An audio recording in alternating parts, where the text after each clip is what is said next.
This is your Fox 47 News Flash. Welcome to your Fox 47 News Flash from the Digital Newsroom. I'm Chris Lewis, and these are the top stories that we're following.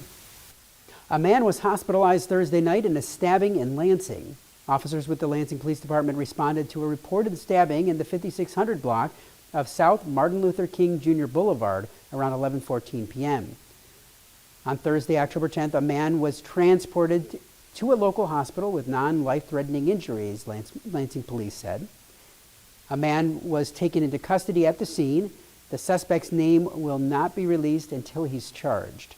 Anyone with information regarding the stabbing is asked to call the Lansing Police Department at 517-483-4600. Construction on the long-awaited Red Cedar development is underway. Crews broke ground on the project Thursday afternoon. Even though it's only day one of the construction, some neighbors are already calling it a nuisance.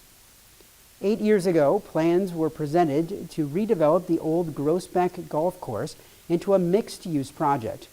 Lansing City Council passed a modified noise ordinance waiver for the Red Cedar development after residents pushed back against the request for a round-the-clock construction.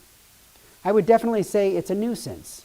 It's very loud and very inconvenient and just really not my favorite thing, said Elena Worth, who lives nearby. Crews can work from 7 a.m. to 7 p.m. Monday through Saturday and 8 a.m. to 5 p.m. on Sundays through November 30th. If there's a slight noise issue, I'd rather see the positive outcomes that are coming from that and deal with like a little bit of bothersome nuisances from the noise, Peyton Thane, who lives nearby, said. Residents from across the road at Skyview Apartments said they're not too thrilled about the commotion from construction crews.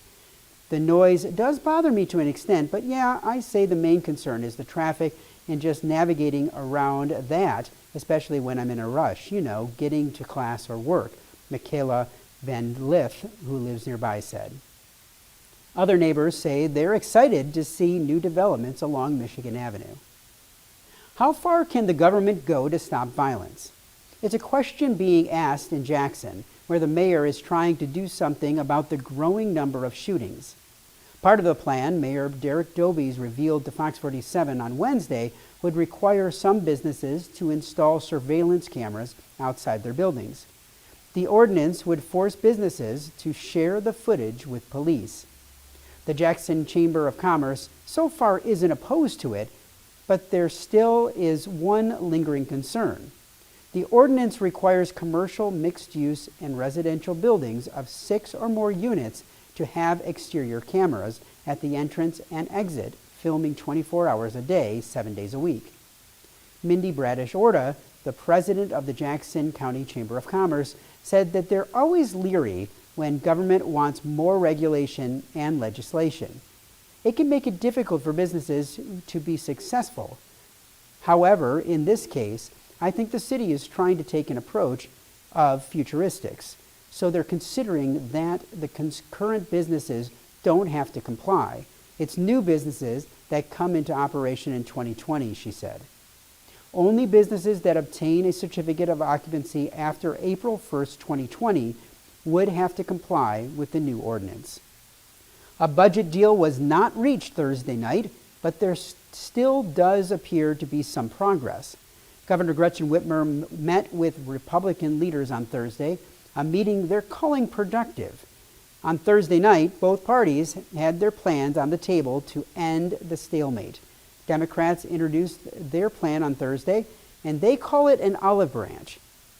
Senator Curtis Hertel of East Lansing said it's a good starting point for negotiations with the Republicans who control the legislature. Hertel said he thinks negotiations are still needed.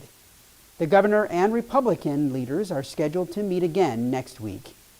The governor used her line item veto power to remove nearly $1 billion in spending when she signed the budget bills at the end of September. Learn more about all of these and all Mid-Michigan's breaking news on fox47news.com.